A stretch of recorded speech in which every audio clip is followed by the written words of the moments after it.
Bonjour à toutes et à tous, je suis très heureuse de vous retrouver pour cette nouvelle édition de Business Africa, votre magazine de l'économie et de l'entreprise. Et comme vous le savez, aujourd'hui encore 150 $ à gagner en fin d'émission avec le jeu Business Africa. Mais tout de suite, voici les titres.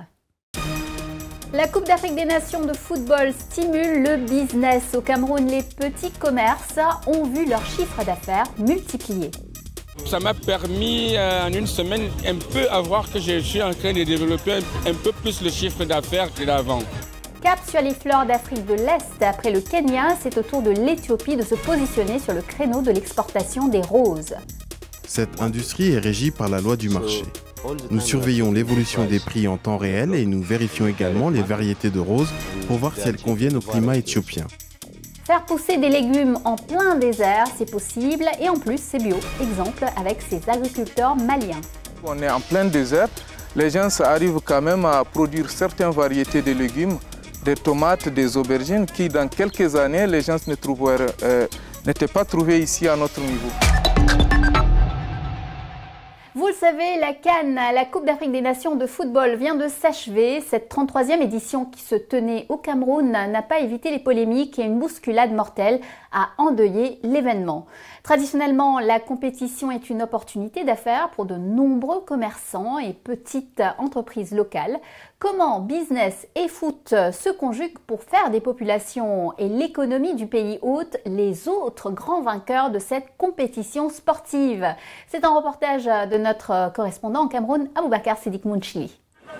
Jamais sur courte distance, à peine 1 kilomètre et en quelques heures seulement, ce mototaximan de la ville de Yaoundé n'aura gagné autant d'argent que depuis le début de la CAN, la Coupe d'Afrique des Nations de football dans son pays. On descend avec les passagers, les supporters, on parle à 14-15 000 la journée. À ce moment, les activités, ça bouge parce que la CAN, c'est la fête. Et quand c'est la fête, tout normalement. Plus il y a les matchs, plus on se fait, plus on gagne de l'argent. Avec sa moto, il transporte les passagers de la descente des taxis jusqu'aux portes du stade d'Olembe dans la capitale camerounaise.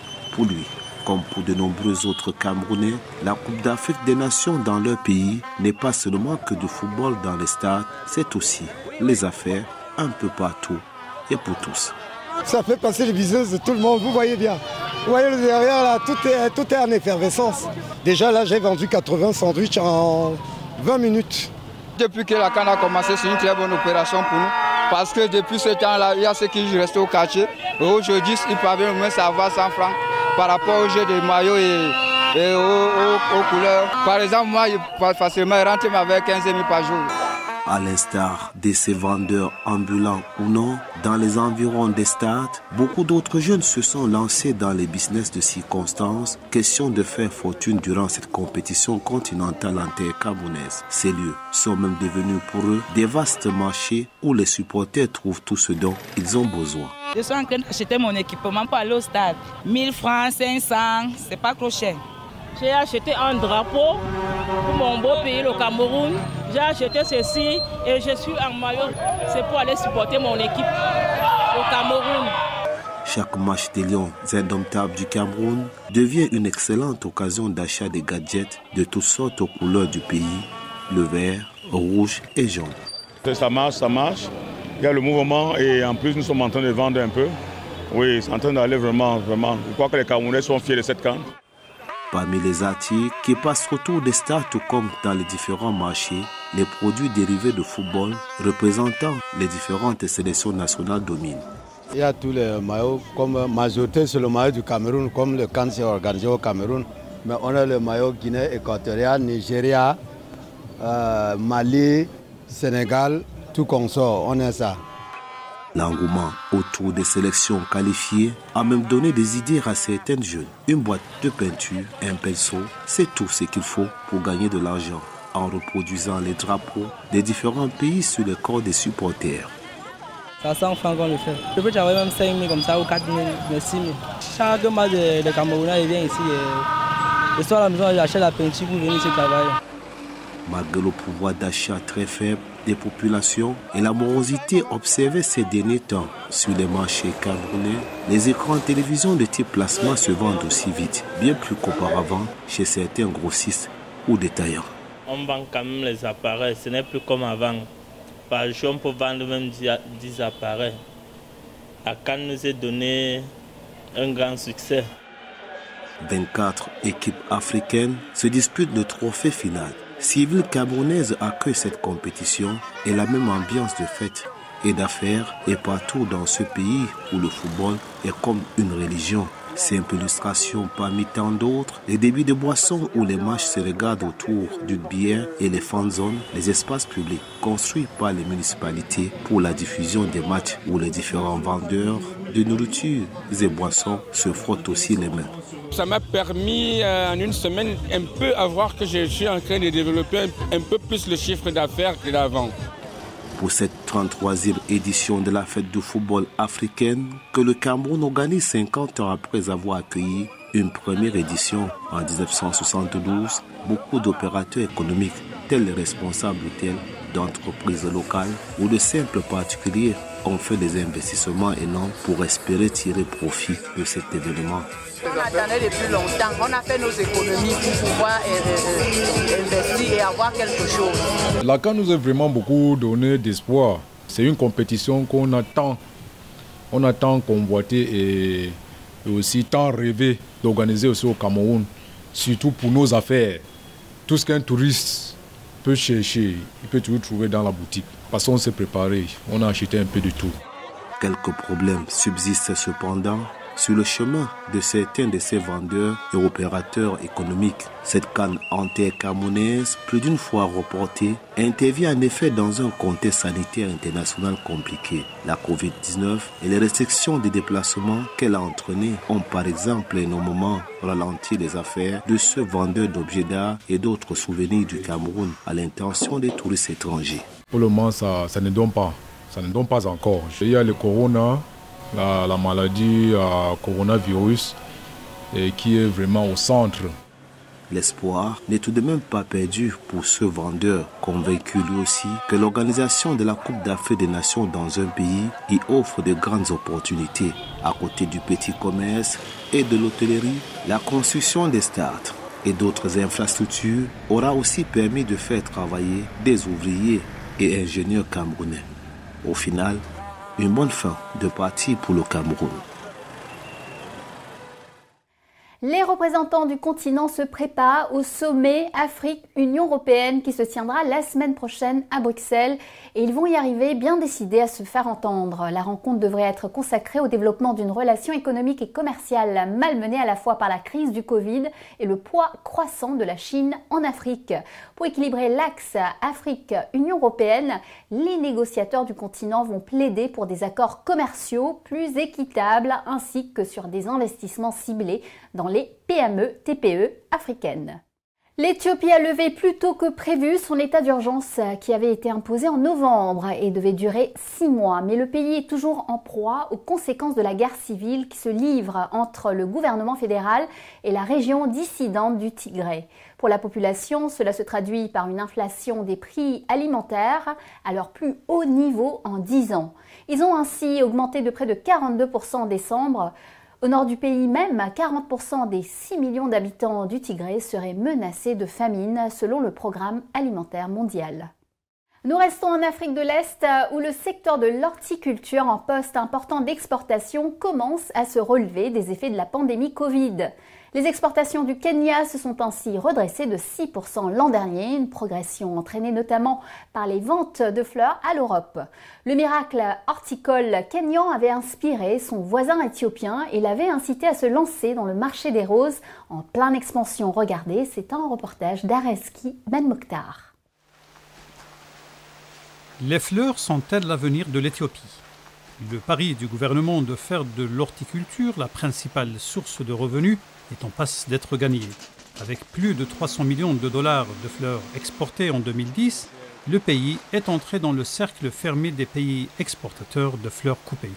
Mieux, il est en passe de prendre la place du numéro 1 africain, occupé pour l'instant par le Kenya. Un succès dû à un prix de revient très compétitif et à un climat exceptionnel. Actually, the demand side of the market is growing by about 4% every single year. En ce moment, la demande sur le marché augmente de 4% chaque année. Il y a des marchés en Europe qui s'écroulent puisqu'ils ne peuvent pas concurrencer l'Éthiopie et les autres pays producteurs de fleurs. Aux Pays-Bas, en Israël, en France ou en Italie, les producteurs font faillite ou bien ils délocalisent dans les pays où les coûts de production sont plus avantageux.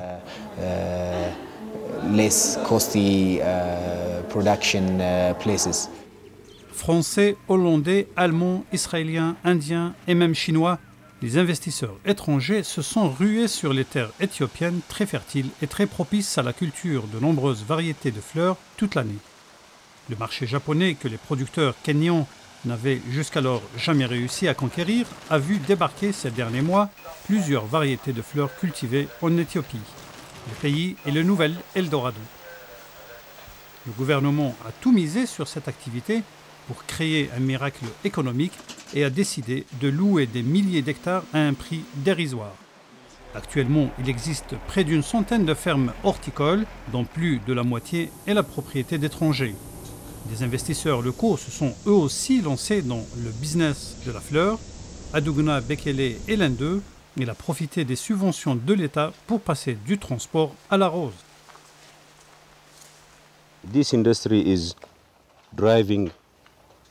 Cette industrie est régie par la loi du marché.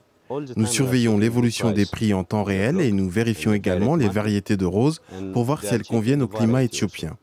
Alors si le contexte est favorable et les prix intéressants, nous les plantons.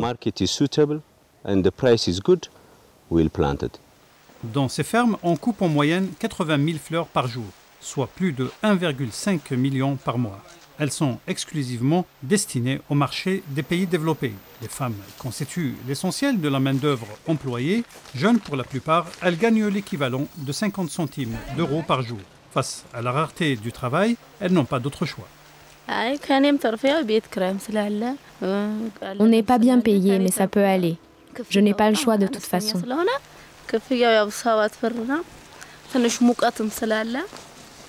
Avant, je n'avais pas de travail. Le travail consiste à enlever les pétales desséchés, les feuilles abîmées. Avec des consommateurs européens de plus en plus exigeants sur l'origine des fleurs et au respect de l'environnement, les producteurs africains doivent veiller au respect des normes écologiques, sociales et sanitaires exigées par Bruxelles. If it is, for instance, a class 1 chemical, the greenhouse has to be closed for 24 hours. Si par exemple un produit chimique de première catégorie est utilisé, la serre doit être fermée pendant 24 heures. Alors, imaginez la situation pendant les périodes où la demande est élevée, la Saint-Valentin, la fête des mères, Noël ou pas. Which constitute the bulk of the flower market. The consumer is interested in fairly and Le consommateur veut des produits équitables et respectueux de l'environnement. Nous essayons de faire appliquer un code de conduite à chaque fermier.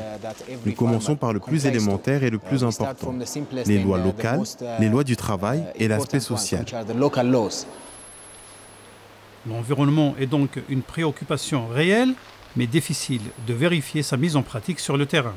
Le coordinateur pour les questions écologiques veut espérer que ces vœux ne seront pas vains. Tout le monde veut promouvoir la santé et la prospérité pour maintenir le développement économique. Mais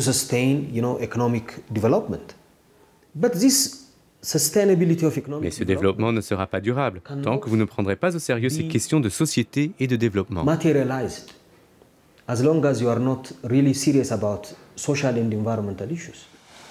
Seule la moitié des 3000 hectares de terre prévus pour la culture des fleurs a été exploitée dans le pays. La marge de croissance reste donc énorme. En Éthiopie, l'avenir semble rose. Reste à savoir pour qui, pour les investisseurs étrangers venus faire fortune ou les Éthiopiens qui espèrent trouver là une occasion d'améliorer leurs conditions de vie. Bienvenue dans la deuxième partie de notre émission. En 18 mois, 3 pays membres de la CEDEAO ont été pris en main par une junte militaire. Après la Guinée et le Mali, le Burkina Faso est maintenant dirigé par un gouvernement militaire avec à sa tête le lieutenant-colonel Paul-Henri Sandaogo Damiba. Le coup d'État intervenu le mois dernier a mis fin au mandat du président démocratiquement élu, Roch Marc Christian Kaboré, que la junte a jugé incapable de mettre fin à l'avancée des djihadistes dans le pays. Pour en savoir plus, je suis rejoint depuis Bamako par Fahiraman Rodrigue Koné, chercheur principal de l'Institut d'études de sécurité. Bonjour Monsieur Koné et merci de me rejoindre sur Business Africa. Est-ce qu'il faut déduire de la situation au Mali et au Burkina Faso que le djihadisme a fait dérailler le processus démocratique au Sahel? On dirait en apparence oui, puisque dans les deux pays, ces coups ont interrompu visiblement des régimes considérés comme démocratiquement élus, qui étaient tous à leur second mandat. Et quand on regarde également les registres justificatifs qui sont utilisés par les auteurs de ces coups-là, qui mettent en avant l'incapacité de ces élites élues à enrayer la montée du djihadisme dans leur pays. On peut donc clairement établir un lien de cause à effet entre cette insécurité produite par les djihadistes et le renversement de ces régimes. Mais le pire est que c'est qu'en réalité, la réalité corrobore cette relation-là. Pour prendre par exemple le simple cas le plus récent du coup qui s'est déroulé au Burkina, on sait que l'année 2021 a été l'une des plus meurtrières, la plus meurtrière, je dirais, pour le Burkina Faso depuis que l'insurrection a commencé en 2015. C'est une crise sans précédent. Elle a fait près de 7569 morts. Elle a forcé au déplacement de près de 1,6 million de personnes. Et deux attaques ont été très symboliques un peu de cette incapacité des élites élues à faire face à cette insécurité. Au-delà du choc que cela a créé dans l'opinion, la manière dont des personnes ont été tuées, c'est surtout le dévoilement du dysfonctionnement de la gestion de l'appareil sécuritaire, de la gouvernance des énormes fonds qui sont introduits dans la lutte qui a choqué davantage. Et donc, alors, on voit clairement ici que ce qui est en jeu, c'est peut-être moins la légalité, la légitimité démocratique des élus que leur réelle performance, leur réelle capacité à gouverner, à protéger leurs concitoyens et surtout à assurer une meilleure gouvernance qui garantit un meilleur accès aux richesses nationales. Le lieutenant-colonel Paul-Henri Sandaogo Damiba veut faire de la sécurité et la lutte contre le djihadisme sa priorité. Il demande un soutien international. Est-ce que cet argument a des chances de convaincre? Je pense que quand on regarde la réalité véritablement de l'urgence sécuritaire, des défis sécuritaires, je pense qu'il serait intéressant qu'on puisse quand même considérer le cri de cœur, je vais dire, des populations, non pas forcément des acteurs militaires qui traduisent un profond malaise dans la gouvernance sécuritaire. Donc, c'est un défi qui ne se pose pas non seulement au gouvernement burkinabé, c'est un défi pour l'ensemble de la sous-région. Donc, l'efficacité de la réponse dépendra non seulement de la capacité de ces institutions sécuritaires ou de ces acteurs du système de sécurité à pouvoir réformer et répondre à des normes de bonne gouvernance, mais aussi leur capacité à pouvoir comprendre que la lutte contre l'insurrection djihadiste ne se limiterait pas qu'au seul registre militaire, qu'il devrait intégrer des dimensions politiques importantes en termes de négociation, mais également des défis énormes en termes de développement. Parce que les populations, certes, lancent des cris de cœur par rapport à la dégradation de leur situation sécuritaire, mais au fond, c'est également la gouvernance, l'offre des services publics, la justice qui est offerte, l'accès à l'emploi. C'est une question de gouvernance beaucoup plus profonde qui aujourd'hui donne l'impression d'une remise en cause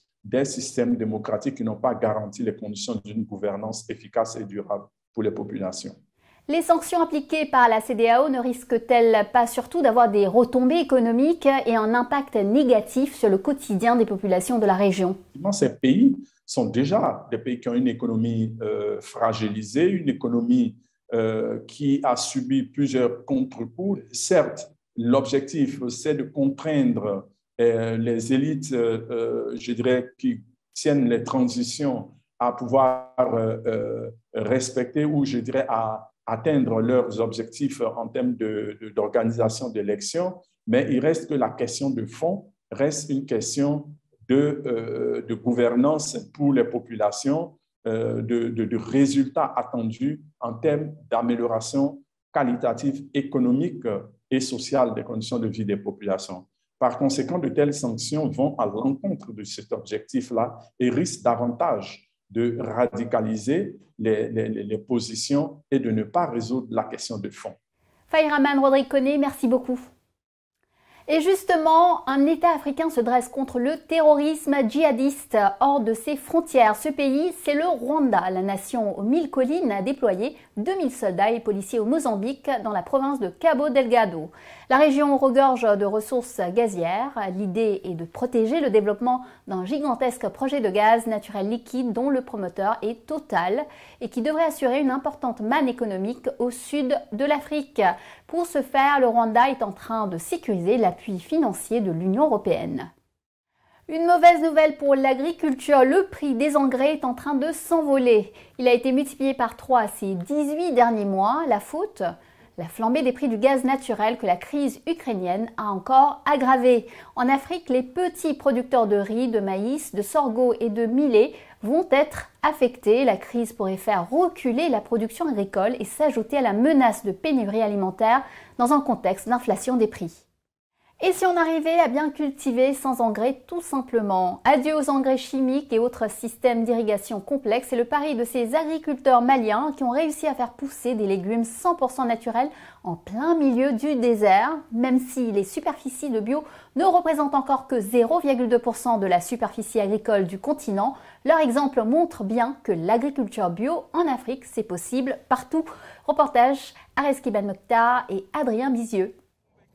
Les tomates que ces hommes cueillent ici avec soin ne sont pas des tomates ordinaires. Il s'agit de tomates biologiques. Ce nouveau mode de production est en train de s'implanter petit à petit en Afrique. Aucun produit chimique, le procédé est artisanal, mais à 100% naturel sur ces parcelles plantées dans le désert. On est en plein désert. Les gens arrivent quand même à produire certaines variétés de légumes, des tomates, des aubergines, qui dans quelques années, les gens n'étaient pas trouvés ici à notre niveau. Pour ces agriculteurs, le bio, c'est la solution idéale pour préserver leur santé et la santé des sols qui les nourrissent. Ces petites parcelles sont un investissement durable qu'ils comptent développer dans un avenir très proche. Aujourd'hui, leur détermination est leur principal atout. Et ces graines de tomates sont la clé de l'espoir. Elles sont précieusement triées et stockées avant d'être analysées par les agronomes afin d'être plantées à nouveau. Un trésor que ces agriculteurs gardent jalousement. À partir de là, nous aussi, du choix qu'on fait des variétés les plus résistantes ici au climat qu'on a et à certaines maladies qu'on peut rencontrer ici, on fait le choix de certaines variétés qu'on communique à nos partenaires pour la multiplication après la livraison.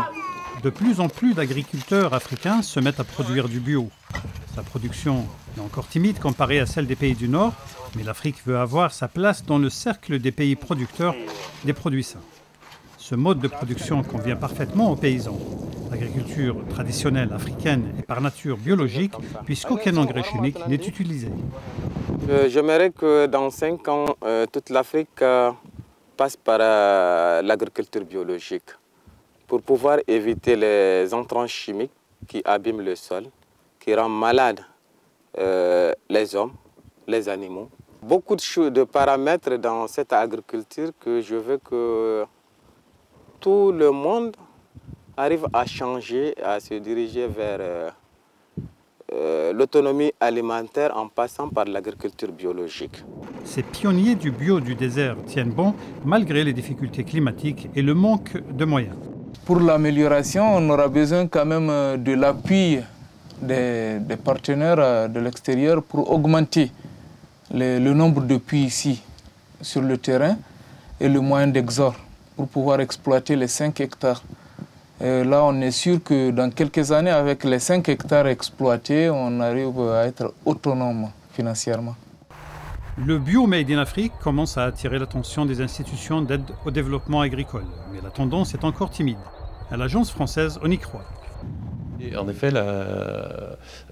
il y a une opportunité pour un certain nombre de pays africains à vendre des produits tropicaux avec des labels biologiques, d'autant que, notamment sur ces cultures pérennes, des choses comme la noix de coco par exemple, d'une certaine façon en Afrique on fait du bio sans le savoir. Je pense qu'il y a un marché et donc il faut y penser, il faut regarder, même s'il n'y a pas de réglementation. L'avantage du niveau européen, c'est qu'on a à la fois une réglementation et une incitation à consommer bio. Un marché et des opportunités donc, mais rien ne pourra se faire à grande échelle sans l'implication des banques locales et régionales. Il n'y a pas de politique agricole, il n'y a pas de développement agricole, ce sont des services financiers à l'agriculture.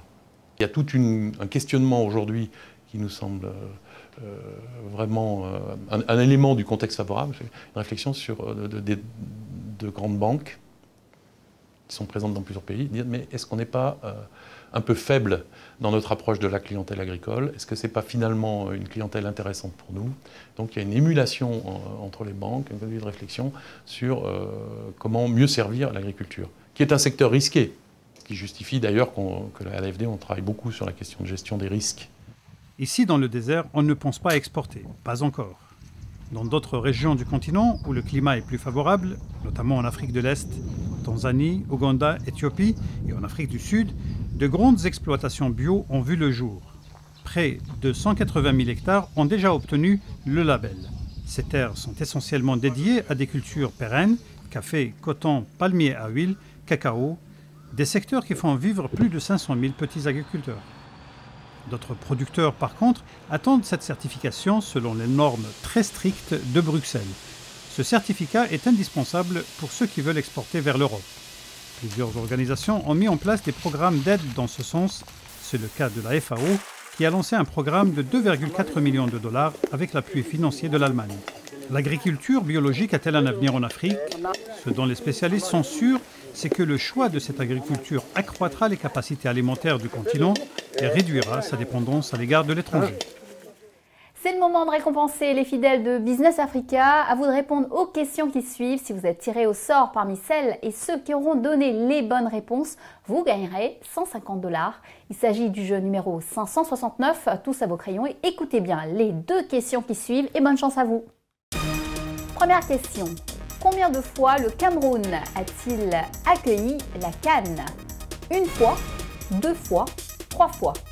Deuxième question. Qui est le numéro 1 africain des fleurs coupées? L'Éthiopie, le Nigeria ou le Kenya? Vous connaissez les réponses, vous pouvez participer dès maintenant en allant sur notre site internet africaonair.com à la page replay. Répondez aux questions, remplissez bien votre formulaire et bonne chance à vous. Surtout, n'oubliez pas d'indiquer vos coordonnées, nom, adresse, téléphone, mail et le numéro du jeu auquel vous participez avec les réponses bien sûr. Ce jeu par exemple est le numéro 569. Le gagnant recevra 150 $. Rendez-vous sur notre site africaonair.com à la page replay pour les modalités. Félicitations, vous avez donné les bonnes réponses de notre émission numéro 568. Le nom de notre gagnant s'affiche à l'écran. Petit rappel. Première question. Quelle est la dernière application de taxi à s'installer au Cameroun? Réponse, Yango. Deuxième question. Où a été découverte la spiruline? Réponse, au lac Tchad. Voilà, Business Africa, c'est fini pour aujourd'hui. Je vous retrouve la semaine prochaine, même chaîne, même heure pour Initiative Africa. Je recevrai Simon Joual, le fondateur d'Oko Assurance, spécialiste du risque climatique en Afrique. En attendant, vous pouvez revoir cette émission sur notre site internet africaonair.com ainsi que sur tous nos réseaux sociaux. N'hésitez pas à liker, partager et commenter en utilisant le hashtag Business Africa. Voilà, prenez soin de vous et à la semaine prochaine.